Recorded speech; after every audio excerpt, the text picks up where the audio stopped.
ना जाने काल की कर डारे, किस विध ढल जा पासावे। अर्जी नाते सरते मौत खुड़क दी, उनानू केड़ा हासावे।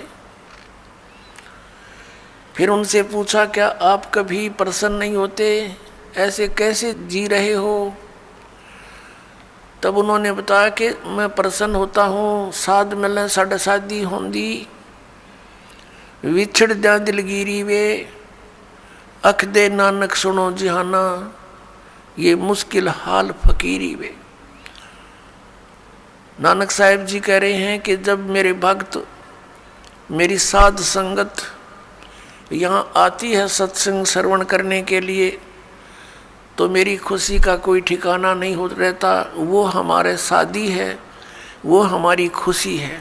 और जब ये वापस जाते हैं संसार में यहाँ से, तो फिर मुझे दिलगिरी होती है, बहुत परेशानी, दुख हो जाता है, चिंता लग जाती है कि कहीं ऐसा ना हो ये मेरे बच्चों को, जिनको मैंने मुश्किल से मार्ग पर लाया है, सत्य बताया है, परमात्मा का सच्चा ज्ञान समझाया है, कहीं कोई काल, क्योंकि संसार में इस ज्ञान के जानने वाले व्यक्ति नहीं हैं। एक अकेला एक संत होता है जो सतमार्ग देता है, असंतों की गिनती नहीं होती। उनसे प्रभावित अन्य श्रद्धालु भी फिर उसी की बोली बोलते हैं, वही क्रियाएं करते हैं। तो नानक साहिब जी कहा करते कि मुझे फिर चिंता बन जाती है, कहीं मेरी फसल में कीड़ा ना लग जा, यानी कोई काल का दूत इनको भ्रमित ना कर दे, इनका जीवन नष्ट हो जा।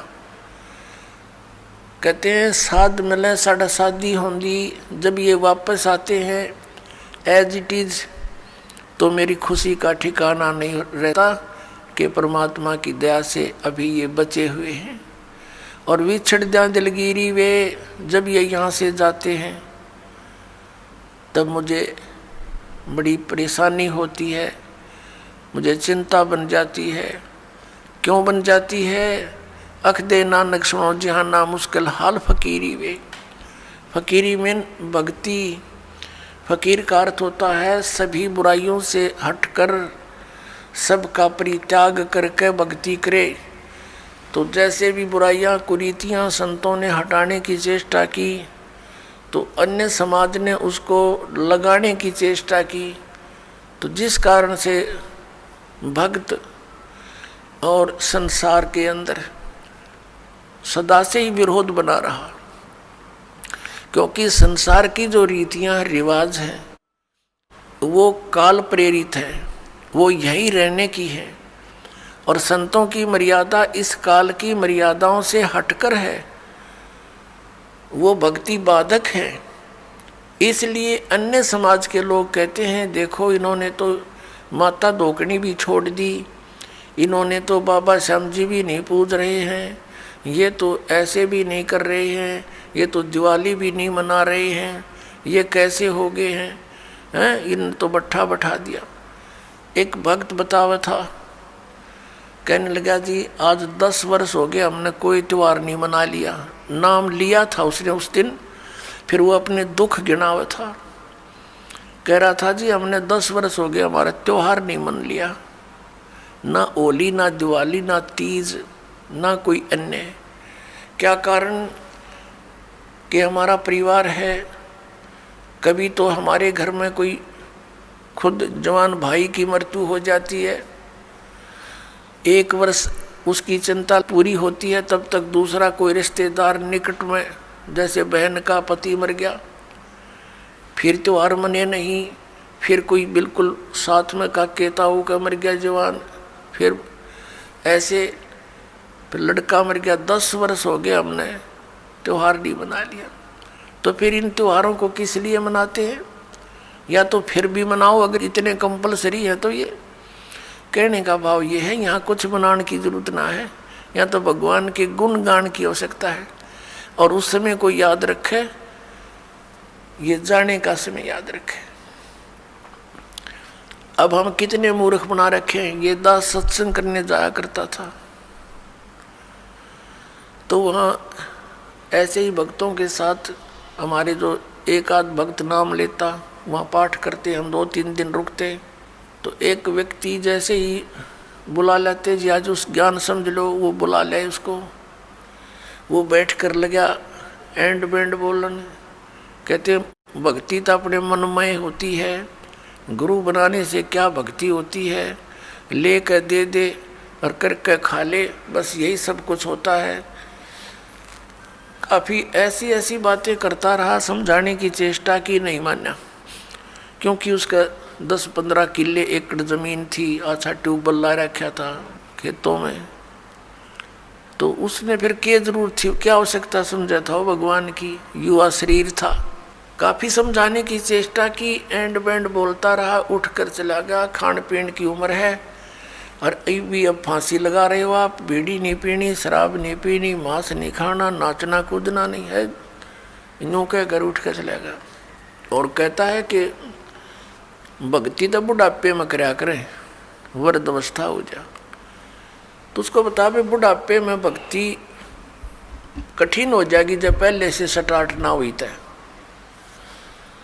क्योंकि बुढ़ापे में तो फिर सारी ये आपदाएं आती हैं, कभी आँख बनवानी, कभी दांत पड़वाने, कदे पिंडी भड़के, कभी सिर में दर्द, और बड़ा परिवार हो जाता है, कदे कोई बीमार, कोई किसी की मृत्यु, वह सारी उस वृद्ध के चोट लगा करें। और कदे खांसी सतावे, कदे और 100 समस्याएं हो जाती हैं, उठ के बैठा जाना, और क्या पता वृद्ध अवस्था तक प्राणी जीवित रहेगा कि ना रहेगा। तो भक्ति के लिए तो संतों ने बताया है, सदग्रंथों में भी यही लिखा पाया है कि भक्ति के लिए जब भी बच्चा 3 वर्ष का हो जाए, बोलने लग जा, 3 वर्ष के बालक को उपदेश दिला देना चाहिए, जैसा भी करे वो थोड़ा बहुत करता रहेगा। क्योंकि घर में जब चर्चा चलती है, मंत्र चलेंगे तो वो भी बोलेगा, अपने आप बोलता रहेगा, बच्चे को ज़्यादा असर होता है, प्रभाव बनता है। तो 3 वर्ष तक बच्चा माता पिता के आश्रित होता है। माता पिता ने दीक्षा ले ली, मर्यादा में रहेंगे तो परमात्मा उनके उस स्तर के बच्चों की भी रक्षा करेंगे, और फिर उन बच्चों को नाम से जोड़ देना चाहिए। तो फिर क्या देखा, 1 महीने के बाद फिर उसी गांव में, नगर में जाने का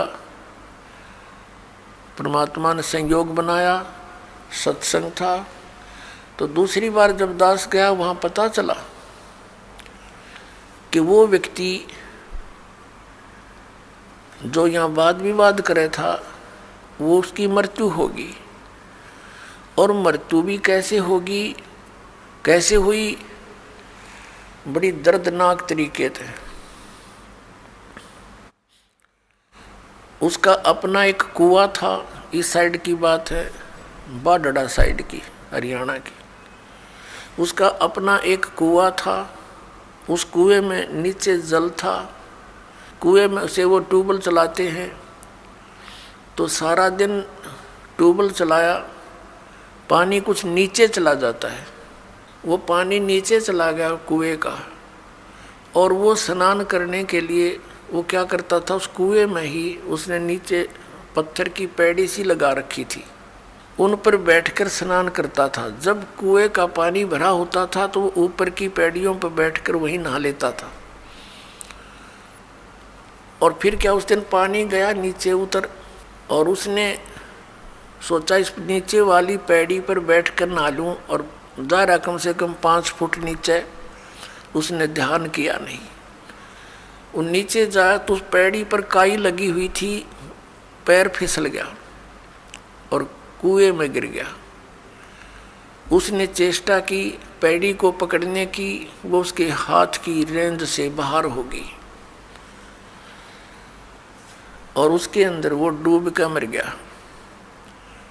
सारी रात ढूंढते रहे उनके घर वाले, बच्चा आया नहीं, कहाँ गया, कैसे है। खोजते खोजते सुबह देखा तो कपड़े और जूते बाहर रखे हैं, अंदर कुएं में मरकर ऊपर तैर रहा है। जब उसको देखा कि उसके हाथों की ने जो कोशिश की उसने पकड़ने की किसी वस्तु को, कुएं की अंदर की साइड पर पक्की थी वो, उस पर काई लगी हुई थी, उसके अंदर से उसी उंगलियों के निशान गड्ढे हुए थे कि किसी प्रकार पकड़ दो, निशान थे, और वो मृत्यु को प्राप्त हुआ। इससे ये ज्ञान समझ में आना चाहिए कि किस आधार से हम इतने फूले फिरे हैं और क्या बकवाद गढ़ते हैं। अब वो वृद्ध होया ना, भक्ति उसने करी नहीं, अब पता नहीं कहाँ धक्के खाता फिरेगा, कोई गधा बनेगा, कुत्ता बनेगा। तो पुण्यात्मा इन बातों को याद रखे। अब उसकी मौत क्यों कर हुई होगी, आसानी से नहीं हुई होगी, रोया होगा, चिंगाड़ा होगा, नो चिल्लाया होगा, बचा लो बचा लो। बचानी है कोई याद भी ना करे, वहाँ कौन बचावे, वहाँ भगवान बचावे, अठा के बाहर ले आवे। उस समर्थ शक्ति की ओट होता है, उसका सहारा मिले। प्रहलाद बचाया, ध्रुव बचाया, मीराबाई बचाई, कितने प्रमाण देख लो जो अब लाखों की संख्या में यहाँ बचा रहे हैं भगवान। तो हमने परमात्मा की शरण अति शीघ्र ग्रहण करनी चाहिए। तो यहाँ भगवान ने हमें बताया है, परमेश्वर ने हमें याद दिलाया है कि झूठे सुख को सुख कहे ये मान रहा मनमोद, ये सकल चबीना काल का, और कुछ मुख में कुछ गोद है। राम नाम कड़ुआ लगे, राम नाम कड़ुआ लगे, मीठे लगे दाम, दुविधा में दोनों गए, हे माया मिली ना राम। ये दास एक, जब हमारे पूज्य गुरुदेव जी सतलोक चले गए, उनका एक आश्रम बना हुआ है तलवंडी भाई, जिला फिरोजपुर के अंदर। तलवंडी भाई बोलते हैं उसको, छोटा सा कस्बा मंडी है, वहाँ आश्रम, और भी कई आश्रम हैं। बोगा के अंदर, एक खन्ना में भी था, एक नजफगढ़ के अंदर थे उनका आश्रम। तो तलवंडी भाई के अंदर उनके शिष्य बने हुए थे। तो वहाँ ये दास जाता था सेकंड संडे को सत्संग करने के लिए। उन्हीं की प्रार्थना पर कि एक सत्संग यहाँ कर जाया करो, गुरुदेव चले गए हैं। तो वहाँ उनका कोई रिलेटिव आया हुआ था, किसी वृद्धा की मृत्यु पर शोक व्यक्त कर, बुढ़िया मर गई थी कोई। वो शुक्र को आए थे, शनिवार को जाने की तैयारी कर रहे थे 12-1 बजे से। तब उन्होंने कहा कि आप सत्संग सुनकर जाना। जो हमारे गुरुदेव के शिष्य थे, वहाँ सेठ थे, लाला जी थे। कल सत्संग होगा 9 बजे, गर्मियों के दिन थे कि कल 9 बजे ही सत्संग शुरू होगा, 11 बजे तक सत्संग होता है, सत्संग सुनकर फिर जाना। कहने लगा मैंने बहुत सत्संग सुने हैं, गुरु भी बना रखे है, ऐसी कोई बात नहीं। उन्होंने कहा आपने सत्संग भी सुन रखे होंगे, गुरु भी बना रखे होंगे, लेकिन ये सत्संग उनसे भिन्न है, इसलिए हम प्रार्थना करते हैं। वो कहने लगा नहीं, मुझे बहुत आवश्यक कार्य है, कल संडे को एक पार्टी आवेगी, उसके साथ मेरा एग्रीमेंट होएगा, और एक मुझे उसमें लगभग 5 लाख रुपए का बेनिफिट है, तो इसलिए मेरा जाना कंपलसरी है। उन्होंने कहा कोई बात नहीं, संडे को 1-2 बजे आते होंगे, हाँ 1-2 बजे आएंगे, तो आप सुबह निकल जाना, 12 बजे चलोगे, जब 3 बजे तक पहुंच जाओगे, 4 बजे। चंडीगढ़ जाना था उसने। कहने का भाव उसने कतई नहीं मानी और चल पड़ा। पूरा परिवार था, यानी 4 सदस्य थे घर के, वो 2 पति पत्नी, 2 उनके बच्चे। अम्बाला के पास आकर के एक ट्रक खड़ा था, बजरी से भरा हुआ,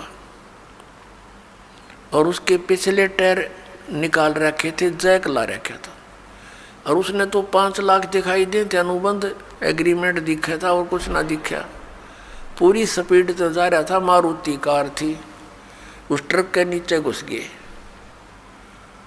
प्रथम तो वो लागते मर लिए होंगे, रही खी कसर काट दी और जय कट गया, और पूरा लोडेड ट्रक उनके ऊपर पड़ गया। वहीं पर एट द सपोर्ट 4 मर गए। अब चाट ले उस 5 लाख ने सर पैदल ले। अब परमात्मा कहते हैं जो काम करने का था उसके तो निकट भी नहीं आते, सारा दिन यही गोबर के बूंद की तरह इसने इकट्ठा करने पर लगे रहते और ये यहीं रह जाता है।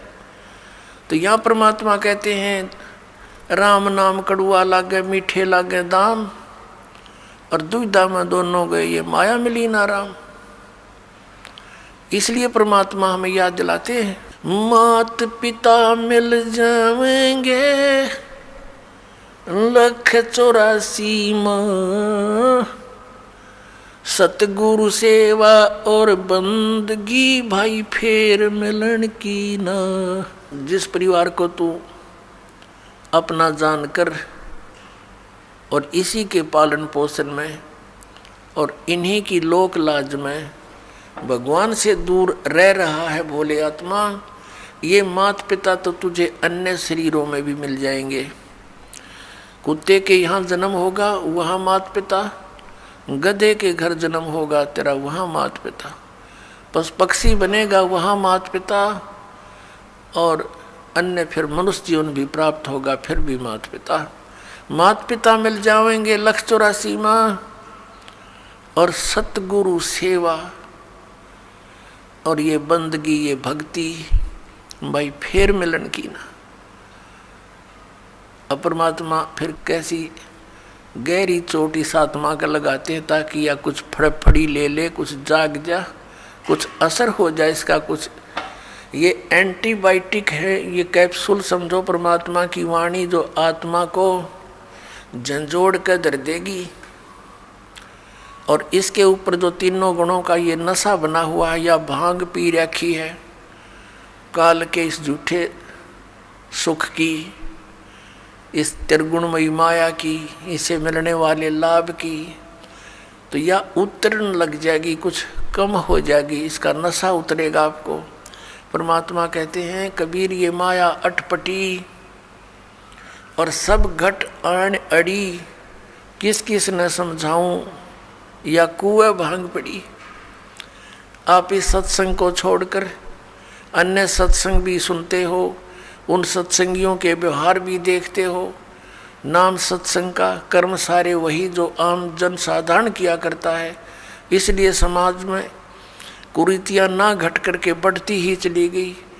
ऐसे ही ये भ्रष्टाचार भी बढ़ता ही चला गया, दुराचार भी चरम सीमा पर पहुंच गया, अत्याचार, लूट खसोट, रिश्वतखोरी। तो क्या फायदा हुआ? इतने संत और भक्तों की गिनती नहीं और असर इतना भी नहीं किसी के। कारण क्या है कि वो संत नहीं, और संत के आदेश बिना विकार छूट नहीं सकते। संत का वचन में परमात्मा की दया होती है, उसके ही वचन से, उसकी सत्संग सुनने से प्रभाव बनता है। तो वो संत नहीं है, वो दिखे संत, क्योंकि ऊपर के दिखावे से या इस सत्संग वचन सुना देने से संत नहीं होता। संत के बहुत ही ज़्यादा गहरे जो लक्षण होते हैं वो जन साधारण की पहुंच से दूर होते हैं। एक तो संत का ज्ञान से पहचान होता है, संत की और असंत की उसके वचनों से, उसके सत्संगों से पहचान होती है। और सदग्रंथों में तो और भी बहुत सी पहचान बताई है कि उल्टे लटके हुए संसार रूपी वृक्ष को जो भिन्न भिन्न बता देगा स वेदवित वो तत्वदर्शी संत है। गीता जी अध्याय नंबर 15 के श्लोक नंबर 1 में यही ज्ञान दिया है। और संत की और असंत की पहचान उसके ऊपर के दिखावे से नहीं होती, ऊपर के आडंबर से नहीं होती, उसके ज्ञान से होती है। और फिर समाधान के मंत्र से होती है। ज्ञान भी सुना कर कोई किसी से मिलता जुलता कह सकता है, लेकिन उसके पास उस रोग के नाश करने की, इस हमारे जन्म मृत्यु के रोग का नाश करने की और प्रारब्ध के अंदर आने वाले कष्टों का निवारण करने की औषधि नहीं है, वो सही मंत्र नहीं है, तो वो कितनी ही बातें बनाता रहे वो संत नहीं है।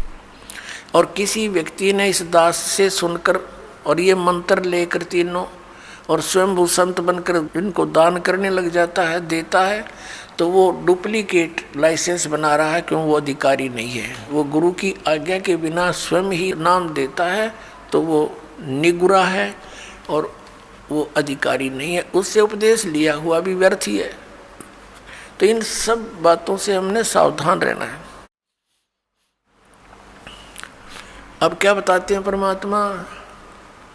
कंठी माला सुमरणी पैरे से क्या हो, ऊपर डूंडा साध का अंतर राख्या खो। ऊपर तो साध का डूंडा पीट रखा, जैसे कंठी माला तिलक दाढ़ी दूढ़ी बढ़ा रखी, लाल कपड़े डाल रखे, ऐसा दिखे जैसे बड़ा महापुरुष होगा, और अंदर भक्ति ना ज्ञान एक आने का। कहते ऊपर डूंडा साध का, ऊपर लोग दिखावा तिसा दिखे भाई, कति आदमी ने सोचा भगवान से मिल रहा होगा और अंदर खख नहीं उसके, तो उसका ज्ञान से पता लगेगा, उसकी बोली से पता लगता है। जैसे धर्मदास जी को जब ज्ञान हुआ, आदरणीय धर्मदास साहिब जी को, और परमात्मा उनसे बिछुड़ गए थे, उसके वियोग में संतों से मिलते थे और उन संतों से प्रश्न करते थे वो कि ब्रह्मा विष्णु महेश के माता पिता कौन है। गीता जी अध्याय नंबर 18 के श्लोक नंबर 62 में जो गीता ज्ञान दाता किसी अन्य भगवान की शरण में जाने को कहता है, वो भगवान, वो परमात्मा कौन है, तो वो उसका जवाब नहीं दे पाते थे। वो वही बोली बोलते थे जो पहले बोला करते थे, ये तो अजरो अमर है, सर्वेश्वर है, महेश्वर है। तो उठकर चल पड़ता था कि ये संत नहीं असंत है। तो संत और असंत की बोली से पता लगे। कबीर परमेश्वर जी कहते हैं, खरना होवे केहरी कबहू सिंह की खाल उठाए। यदि गधे को सिंह की यानी शेर की खाल पहना दी, ऊपर का कवर उसका, वो उस मात्र से सिंह नहीं बन जाता, शेर नहीं बन जाता, दिखता शेर है बिल्कुल। एक समय एक कुमार ने कुबद सूझगी, उसने कितने कोई शेर की खाल पाएगी पड़ी हुई, शेर मरा पा गया, उसने वो खाल खुल तार तोड़ लिया उसकी कितने काट पीट के, और उसने अपने गधे पर डाल दी, पूरी फट कर दी, और उसको रात के समय खेतों में छोड़ दे, वो जाके किसानों की फसल खावे। रखवाले देखें चांद की चांदनी में निकट जावें, क्या बढ़ गया क्या आ गया, देखे वहाँ पर शेर खड़ा है, फसल खा रहा है, शेर सिंह, तो वो भाग ले बुरी तरह, गाँव में आकर रुक गए, मर गए, शेर आ रहा, शेर आ गया। अब रखवालों ने उधर जाना भी छोड़ दिया कि रात में शेर आवर फसल खावे, काफ़ी चर्चा का विषय बन गया। एक दूसरे कुम्हार को पता चला कि भाई शेर फसल तो खा नहीं सकता, देखते हैं कोई गधे पर खाल ना डाल रखी हो किसी ने। उसने सोचा कि भी चल पहचान करते हैं, गांव वालों से कहा भी चलो आज शेर पकड़ते हैं। वो कहने लगे नहीं भाई नहीं, उधर नहीं जाना। वो कहने लगा भी चलो तुम मेरे साथ चलो, वृक्षों पर बैठ जाना ऊंचे चढ़कर। वो 2-4 गधे ले गया अपने, और जहाँ वो शेर आता था उसी के आसपास वो गधे छोड़ दिए, और वो बैठ के ऊपर वृक्षों पर। अब डर उसको भी था, कुमार को भी, कहीं सचमुच एक शेर ना हो, चलिया तो पहचान हो जाएगी, बेगा गधे ने खा लेगा और क्या होगा। तो थोड़ी देर के बाद उन गधों ने अपनी बोली बोली, हू करने लगे। वो शेर भी ला गया हू करने, वो आया भाग गया, और उन गधों के पास आकर हू करता करता खूब मस्ती में उसकी वह खाल उतर गई ऊपर तक, और गधा का गधा। तब रखवाले उतरे, अरे सचमुच तो गधा है, उसको मार को धमकाया, निकम्मे तने यूं के जुल्म कर दिया। तो पुण्यात्मा परमात्मा कहते हैं कि गधे की और शेर की पहचान उसकी आवाज़ से होती है।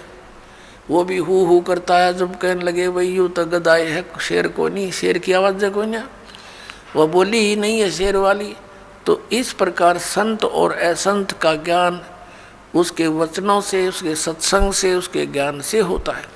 अब परमात्मा हमें याद दिलाते हैं, अगम निगम को खोज ले, बुद्धि विवेक विचारे, उदय अस्त का राज मिले, तो बिन नाम बेगारे।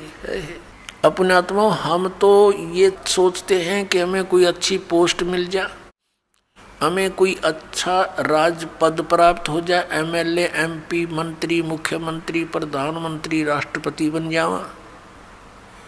अब परमात्मा हमें क्या याद दिलाते हैं कि जिस वस्तु की तुम चाह कर रहे हो, ये मनुष्य जीवन की चाह नहीं है, ये तो बालकों का खिलौने हैं, बच्चों की चाह है, इस टाइप की भक्तों की इच्छा नहीं होती। उसके साथ साथ आप जी ने इसको गहराई से विचार करना होगा, सोचना होगा।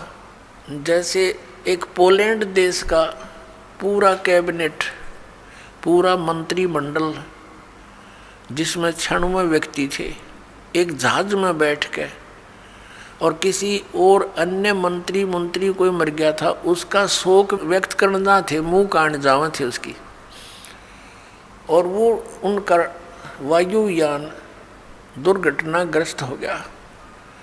96 के 96 मर गए, जिसमें से 85 तो वो मंत्रिमंडल के सदस्य थे, बाकी वो जहाज वाले कुछ एक दो होंगे। अब उनकी कितनी इच्छाएं होंगी, उन्होंने क्या क्या योजनाएं बना रखी होंगी। परमात्मा कहते हैं जो काम करने का था उसने स्टार्ट भी ना करते इन बकवादों में जीवन खो दिया, मनुष्य जीवन। आप यहाँ देखते हो,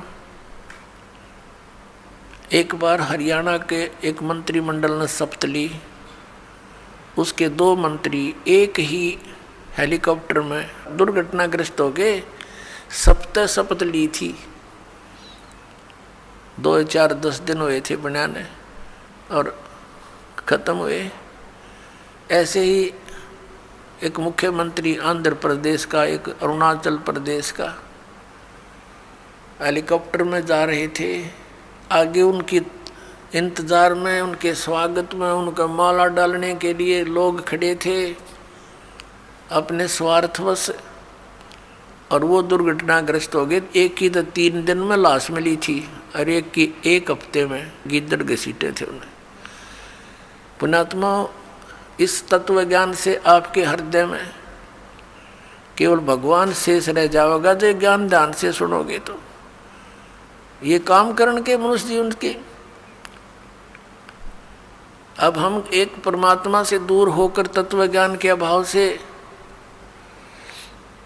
उस गोबर के भूंड की तरह इस माया रूपी गोबर को इकट्ठा करने में लगे रहते हैं, और रास्ते में हमारी मृत्यु हो जाती है। जैसे गोबर के भूंड होते हैं, देखे होंगे खेतों में, भैंस गाय गोबर चौथ कर देती है, गोबर कर देती है, और वो दोनों भूंड और भूंडनी, वो पति पत्नी, उस सारे गोबर ने इकट्ठा कर कर और बिल में ठोक लेंगे, गोली बना बना के उसको ऊपर का रेत लगा के कोई पिछाड़ ना ले के रखा है छुपा के, और ऐसे ढोते ढोते मर जाते हैं पशु के पैर तले आके, वो गोबर वहीं रह जाता दरा दरा। तो ये माया जोड़ जोड़ के बैंक भर दिए, अरे भी गधा बन के सैर सपट्टे करते फिरेंगे, जिनके पैसे लिए ये जैसे राजा लोग हैं, मंत्री है, मुख्यमंत्री, अन्य मंत्री या कोई राजपद पर बैठे हैं, कर्मचारी अधिकारी हैं, ये जनता के टैक्स से मौज मार रहे हैं और कर लगा रखा जनता पे, जिसमें गरीब आदमी भी अपने 10 नौहों की कमाई से कुछ करता है, वो भी टैक्स में जाता है और उस पर ये मौज करते हैं। जो इनका कर्तव्य बनता है उसको भूल कर ये भी केवल अपने ही स्वार्थ में, अपने ही उदर पूर्ति में लगे रहते हैं, जिस कारण से इनको प्रत्येक का कन कन देना पड़ेगा। किसी का गधा बनेगा, किसी का बैल बनेगा, किसी की भैंस बनेगी, गाय बनेगा। परमात्मा कहते तुमने उस दरगाह का मैल नहीं देखा और धर्मराज के तिल तिल का लेखा। जैसे एक गवर्नर था पंजाब और हिमाचल का, वो ज्वाइंट यानी 2 चार्ज थे उसके ऊपर, 2 का गवर्नर था अकेला। वो रिटायरमेंट पे था, 1-2 वर्ष रह रहे थे। उसने सोचा पहाड़ी क्षेत्र में हिली स्टेशन पर बहुत बड़ा बंगला बनाऊंगा और बुढ़ापे में वहाँ ठाठ से रहा करूँगा, शुद्ध वायु होगी, सैर सपट्टे वहाँ कराया करूँगा। उस उद्देश्य से 3 करोड़ रुपये लेकर हेलीकॉप्टर में वहाँ के कोई अच्छे बड़े प्लाट का, बड़े ज़मीन का वो रजिस्ट्री कराने चला था। 3 करोड़ रुपये उसने हेलीकॉप्टर में रख रखे थे। अपन आत्माओं पहले 100 के नोट थे, 500 के भी ना थे, तो मरण के काम ताप पर कर रहा था वो 3 करोड़ 100 के नोट। और बरकत देखे कितने हो जाते हैं। तो वो दुर्घटनाग्रस्त हो गया वो हेलीकॉप्टर। उसका परिवार भी साथ में था, एक बालक बच्चा था, लड़का, वो पहाड़ियों पर मर गया पड़ के। और वो नोट उड़ते फिरे, वो बकरी खावा उनने, फिर वो आकर जो भेड़ बकरी चरा रहे थे वो उठा ले गए गडरिए। फिर उनको फिर क्या देखा कि उसका जो अपना रेजिडेंस था वहाँ उसने तय खाना बना रखा और उसमें 40 करोड़ रुपया दे रखा।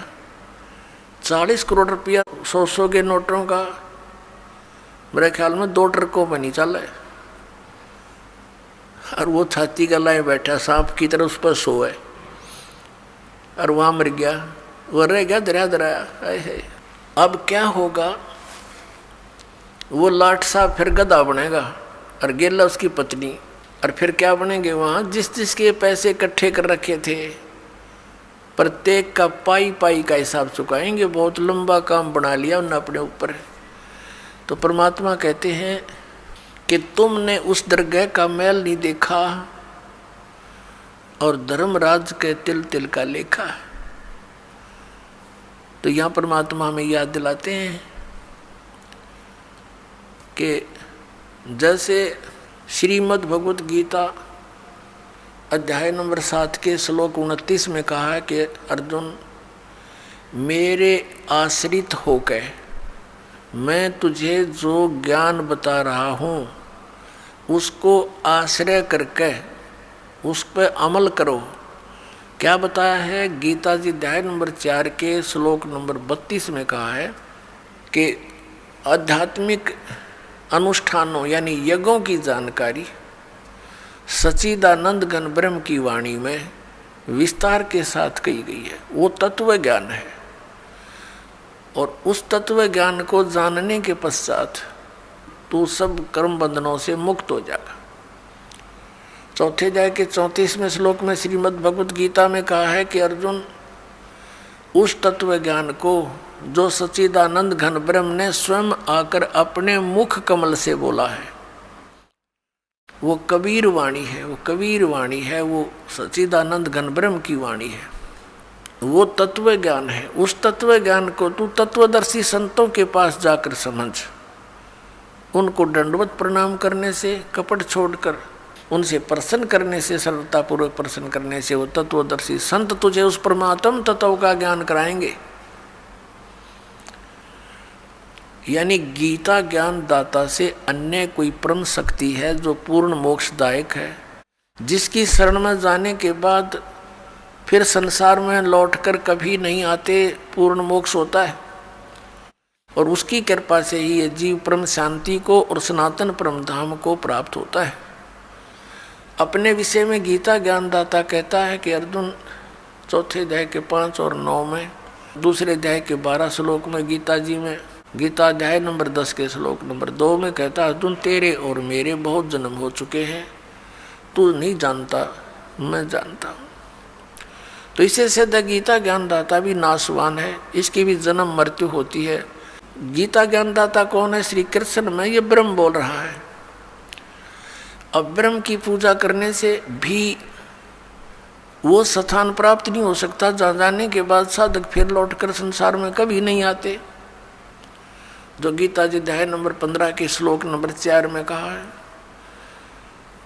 और फिर गीता जी अध्याय नंबर 18 के श्लोक नंबर 62 में कहा कि अर्जुन, तू सर्वभाव से उस परमेश्वर की शरण में जा, उसकी कृपा से ही तू परम शांति को और सनातन परम धाम को प्राप्त होगा। तो इससे सिद्ध हो गया कि उस गीता ज्ञानदाता से अन्य कोई परमेश्वर है जिसकी कृपा से वो सारा ये जन्म मृत्यु का ये झंझट ये रोग ये कति कटेगा और उसी से परम शांति होगी। अपने विषय में गीता ज्ञानदाता 8वें अध्याय के 5 और 7 श्लोक में कहता है कि तू युद्ध भी कर मेरी भक्ति भी कर, यानी मेरी शरण में रहेगा, युद्ध तो करना पड़ेगा तुझे, इससे परम शांति नहीं हो सकती। जन्म मरण का रोग नहीं कट सकता क्योंकि वो स्वयं भी जन्म मृत्यु के अंदर है, गीता ज्ञानदाता। अब यहाँ प्रसंग चल रहा है कि 7वें अध्याय के 29वें श्लोक में उसने क्या कहा है कि अर्जुन, मैं जो तुझे ज्ञान बता रहा हूं और उस ज्ञान को जो आश्रय करके तत्वदर्शी संत की खोज कर लेता है और जो केवल जरा और मरण से छूटने का ही प्रयत्न कर रहा है, तो वो उस तत्ब्रह्म को और संपूर्ण अध्यात्म ज्ञान को और सभी कर्मों को समझ चुका है, सभी कर्मों से परिचित है। जो व्यक्ति जरा और मरण से ही छूटने का प्रयत्न करता है, संसार की किसी अन्य वस्तु की डिमांड नहीं करता है, तो वो समझ लेना कि वो उस तत्ब्रह्म से परिचित हो चुका है, उस परमेश्वर से परिचित हो चुका है जिसकी शरण में जाने के बाद साधक फिर लौट कर कभी संसार में नहीं आते और जिसकी कृपा से परम शांति और सनातन परम धाम प्राप्त होता है। अब जरा माने वृद्ध अवस्था बुढ़ापा और मरण माने मृत्यु। जरा और मरण से जो छूटने का प्रयत्न करते हैं वो उस तत्ब्रह्म से परिचित है। अब अर्जुन ने 8वें अध्याय के प्रथम मंत्र में पूछा, 7वें अध्याय में केवल 30 मंत्र हैं, 29 में आपको सुना दिया और 30 श्लोक में ये कहता है गीता ज्ञानदाता कि अंत समय में जो केवल मुझे ही जानते हैं तो वो मुझे ही जानते हैं, वो मेरे तक ही सीमित रह जाते हैं। फिर 8वें अध्याय के प्रथम मंत्र में अर्जुन ने पूछा, फिर किम तत्ब्रह्म, जिसको जानने के बाद प्राणी जरा और मरण से ही छूटने का प्रयत्न करता, वो किम तत्ब्रह्म, उसके विषय में बताया है कि वो परम अक्षर ब्रह्म है। 8वें अध्याय के 3रे श्लोक में। गीता जी के अध्याय 8 के श्लोक नंबर 5 और 7 में तो वो अपनी भक्ति बताता है कि मेरी साधना कर, मुझ में भाव वाला बन, मुझे ही प्राप्त होगा, तो युद्ध भी कर। 8वें अध्याय के 13वें श्लोक में गीता जी में कहता है मुझ ब्रह्म का केवल एक ओम अक्षर है और अंतिम सांस तक उसकी भक्ति करता हुआ जाएगा तो मुझे प्राप्त होगा। गीता जी अध्याय नंबर 8 के श्लोक नंबर 6 में एक विशेष निर्णायक ज्ञान दिया है कि अंत समय में जो जिसमें भावित होता है, जिसकी आस्था जिसके अंदर रह जाती है, वो उसी को प्राप्त होता है। यही सूक्ष्म वेद में कहा कि जहाँ आशा तहाँ बासा हुई और मन कर्म वचन सुमरियो सोई। अब गीता जी अध्याय नंबर 17 के श्लोक नंबर 23 में कहा है ओम तत्सत इति निर्देश है ब्रह्मण त्रिविध समर्थ ब्राह्मणा तेन वेदा च विहिता पुरा। ब्राह्मण माने तत्वदर्शी संत, वैसे ब्राह्मण का अर्थ होता ब्राह्मण सोए जो ब्रह्म पहचाने। अब जैसे ओरिजिनल सतगुरु तो कबीर साहब थे और कबीर साहब तो एक और ये नकली सतगुरुओं का अंत नहीं, ऐसे ही ब्राह्मण का अर्थ असली होता है वो व्यक्ति जिसने भगवान को जान लिया। बाकी ठीक है, छोटी मोटी को अन्य क्रियाओं से भी ब्राह्मण की पदवी कोई पा रहा है तो वो अलग ब्राह्मण है। कि ओम तत्सत इति निर्देश है ब्रह्मण।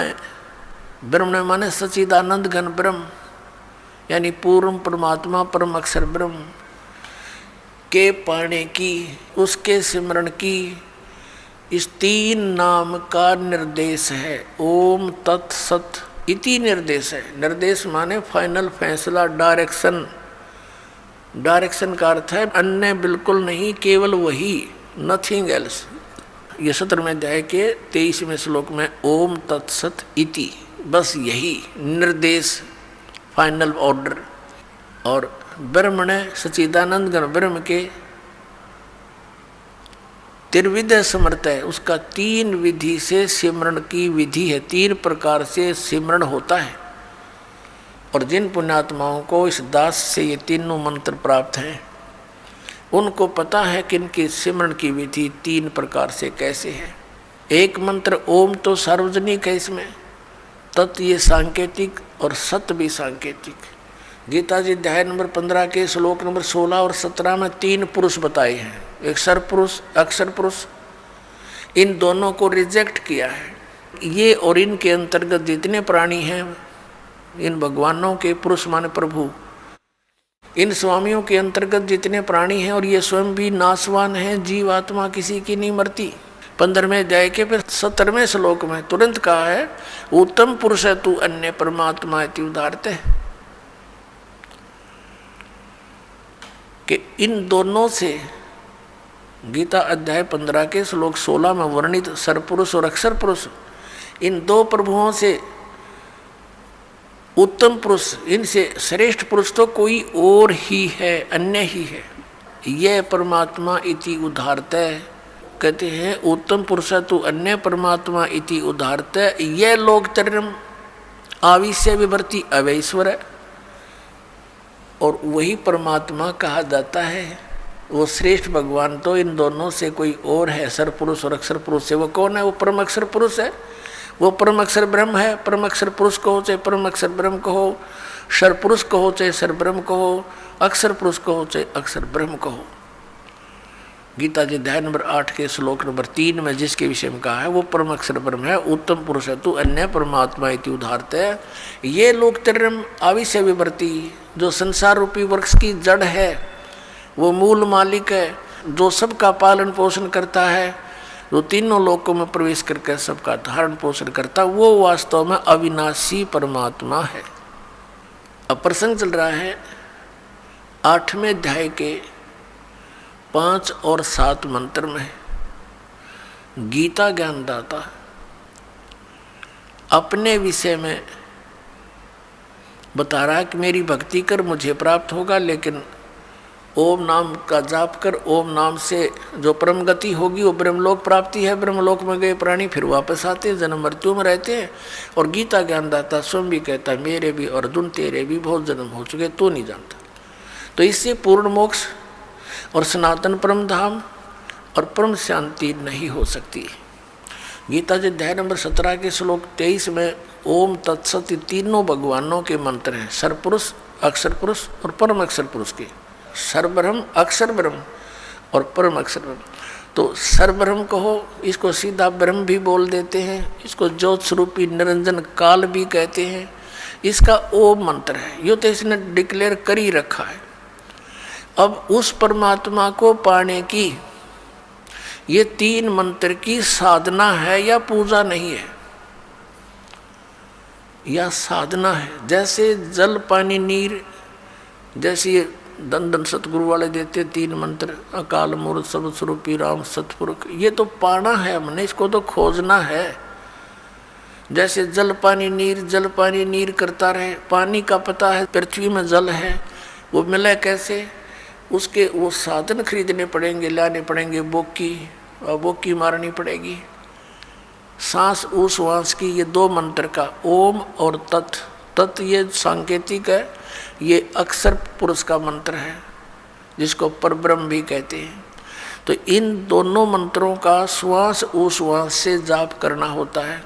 ये सांस उश्वास की बोकी लगेंगी और फिर वो क्या होगा, जैसे बोकी का काम है पाइप को जल तक पहुंचा देना, इन दोनों से जल बाहर नहीं आएगा, मिलेगा नहीं। फिर तीसरा हैंड पंप लगाना पड़ेगा उस जल को बाहर निकालने के लिए, प्राप्त करने के लिए, वो भी सेवा पूजा है।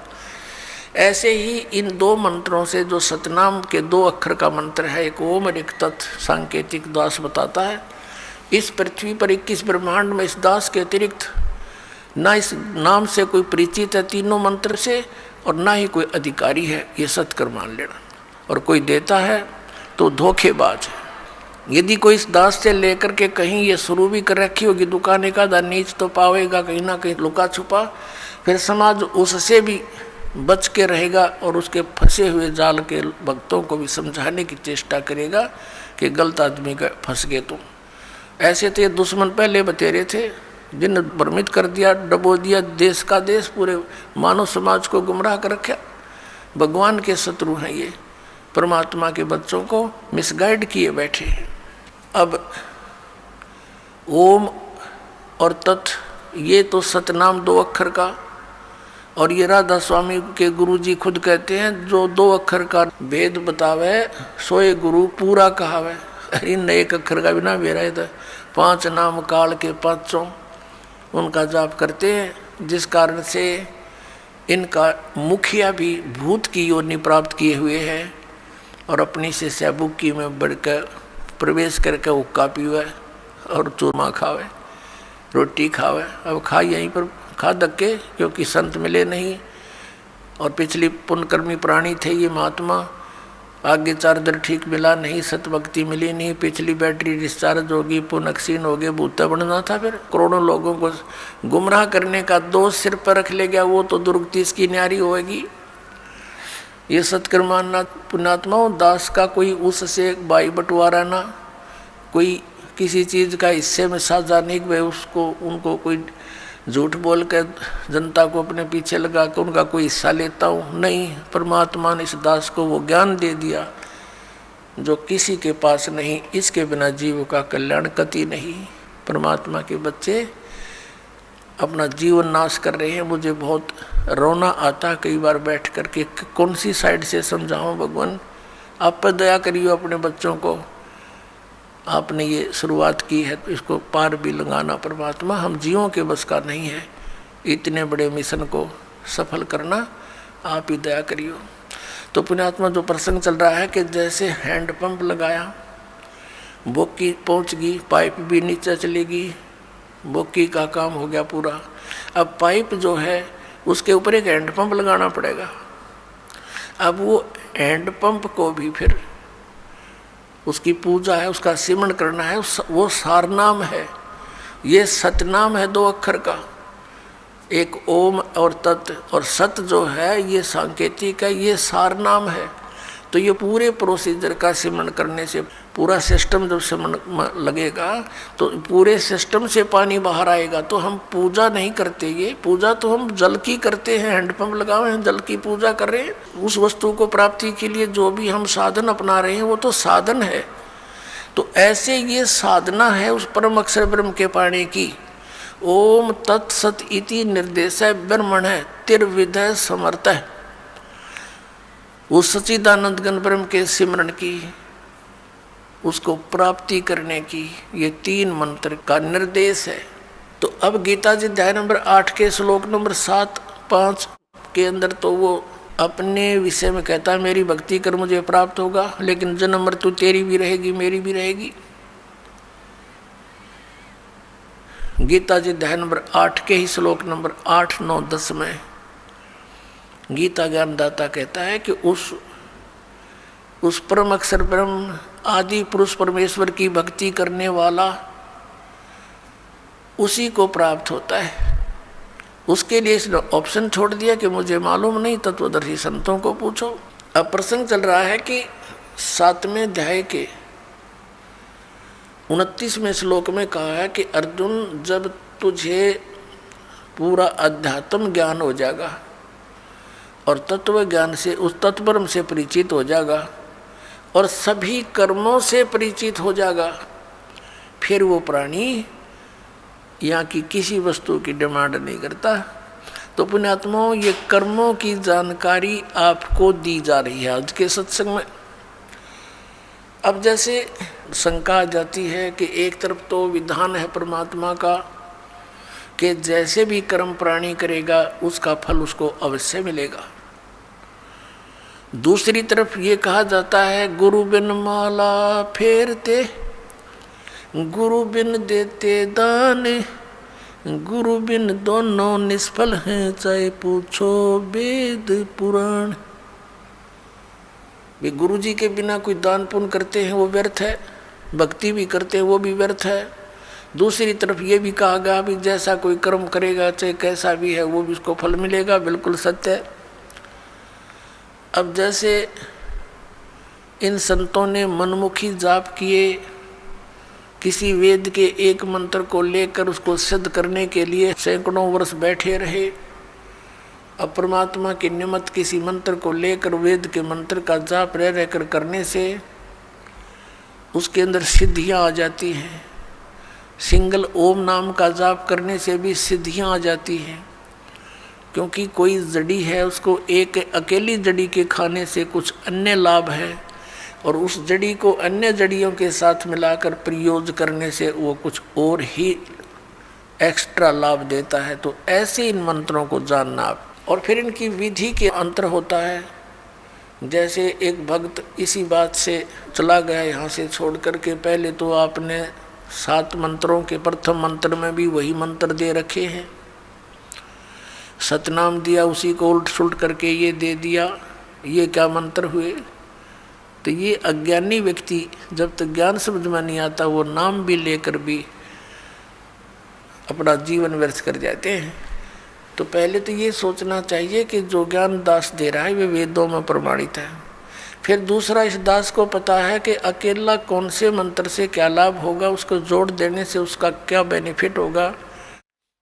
तो इस प्रकार उसको अन्य तरीके से जाप करने से उसका क्या लाभ होगा, इस मंत्र से इसकी तरह जाप करने से उसका क्या लाभ होगा। तो ये डॉक्टर ही बता सकता है उस यूज ऑफ द मेडिसिन और उसके बेनिफिट। तो आप मरीज होकर के डॉक्टर के उसमें जो ट्रीटमेंट में ऑब्जेक्शन करते हैं तो वो कर्महीन इंसान होते हैं। अपनी आत्मा दूसरी कारण ये बन गया कि ये भोली आत्मा पहले दूध के जले हुए हैं, नकली संतों से नकली नाम जाप कर कर के ये थक चुके हैं। अब इनको ये भी हो जाता है कि कहीं यहाँ भी हम ऐसे ही डले ढोते रहें। तो उसके लिए प्रार्थना करता है दास बार बार के उपदेश लेने से पहले आप जी पूर्ण रूप से अपनी शंकाओं का निवारण करवाएं, और फिर दीक्षा लो। 10 दिन पीछे ले लो, महीना पीछे ले लो, इतने दिन बीत गए और 10 दिन सही, 1 महीने 2 महीने पीछे ले लो। और जब उपदेश लेने के बाद फिर गुरुजी के वचनों में अविश्वास होना, ये आपका दुर्भाग्य होगा। इस दास के एक भी वचन पर आपको किसी भी प्रकार का अविश्वास नहीं होना चाहिए, ये ब्लाइंड फेथ करना पड़ेगा। और आप जी ने ब्लाइंड फेथ किया क्योंकि उन नकलियों के पास किया, उन्होंने आपकी भावना का, आपकी श्रद्धा का, आपके डिवोशन का दुरुपयोग किया। उनको ज्ञान था नहीं। आप जी पूरे मानव समाज ने ये सोचा गुरु जी जो कहते हैं वो सही होता है। अब वहाँ दूध के जड़े हुए, अब यहाँ छाछ को भी फूंक मारने लग गए तुम। तो पहले उसको टेस्ट कर ले, बाद में ऑब्जेक्शन करें। यानी नाम लेने के बाद फिर मन में दोष आता है तो आप नाम रहित हो जाते हो। ये बहुत भयंकर और नाजुक दौर होता है इस भक्ति का। और काल ये चाहता है, उसने इसीलिए तो सारा जुगाड़ जोड़ रखा, नकली नरेश संत बना दिए। इंद्रादास स्वामी, धन धन सतगुरु, जय गुरुदेव, और ये जनोद वाला, और ये जगमाल वाली वाला, ये सतपाल जी महाराज, और ये तेरे बाल योगेश्वर, और यह साराम उड़े निरंकारी, ये देश का देश धका दिया काल ने और खक नहीं इनके पास। और यहाँ दास ने गला पड़ा लिया। 15 साल हो गए रह रहकर इस ज्ञान को सुनाते। आपके इसी ज्ञान को सुनाने के कारण आप तक सत्य को पहुँचाने के लिए इस दास के ऊपर कितने बुरे आरोप लगाए गए, जेल में डाल दिया, क्रोथा कांड करवा दिया इन दुष्ट लोगों ने, क्योंकि इनकी रोजी रोटी बंद हुई थी। ठीक है, दास ने तो हथेली पर जान दर रखी है। भगवान का आदेश हो गया कि बेटा उठा दे डूंडा और मैं तेरे साथ रहूँगा। तो फिर अब जो भी होगा, अब तो ये नकली रहेंगे या दास रहेगा।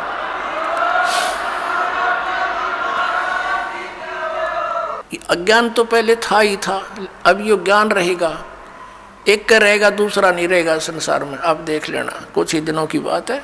बुद्धिमान समाज है, अभी तक तो बैठे बेचारे भोले भाले आँख मीचे, और जब इनको ज्ञान होगा कौन मरेगा वहाँ, अपना फांसी कौन लगवाएगा, तुरंत भाग आएंगे वहाँ से कि रिश्तेदारी टूटे तो टूटो 100 बार। तो कहने का भाव ये है कि जो उद्देश्य लेकर हम आए उसको पूरा करना पड़ेगा। तो प्रसंग जो चल रहा है कि वहाँ तो लाखों लोग करोड़ों की संख्या में इकट्ठे हो गए चंद दिनों में, और यहाँ देख रहे कितना संघर्ष कर रहा है ये दास, और कितने जिन बच्चों को पुण्यात्माओं को ज्ञान हुआ वह भी अपने बहन भाइयों को, रिश्तेदारों को, दूर देश वालों को और संदेश देना चाहते हैं। हमारे साथ कितना ये अत्याचार किया जा रहा है। जैसे यहाँ हरियाणा में क्रोथा कांड करा के हमें जेल में ठोक दिया, क्रोथा आश्रम छीन लिया, तहस नहस कर दिया, झूठी अफवाहें फैला दी, गुंडा है, बदमाश है। वहाँ ऐसे होता था ताकि सब जनता उनसे नफरत करे और साथ में जितने उनके शिष्य हैं वो भाग जाएं। ऐसा गंदा व्यक्ति है रामपाल।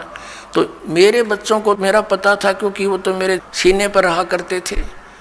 वो एक भी टस से मस नहीं हुआ और ना ही हो सकता। और जितना अब जहाँ भी प्रचार करने गए हमारे बच्चे मध्य प्रदेश में, वहाँ पर ठोक दिए जेलों में। लेकिन ये बेपरवाह हैं, ये तो और दूनी उमंग से गए, क्योंकि उनको मालूम है हमारे साथ भगवान है, सत्य है, सभी बहन भाई हमारे हैं। ये काल प्रेरणा से ही विरोध कर रहे हैं।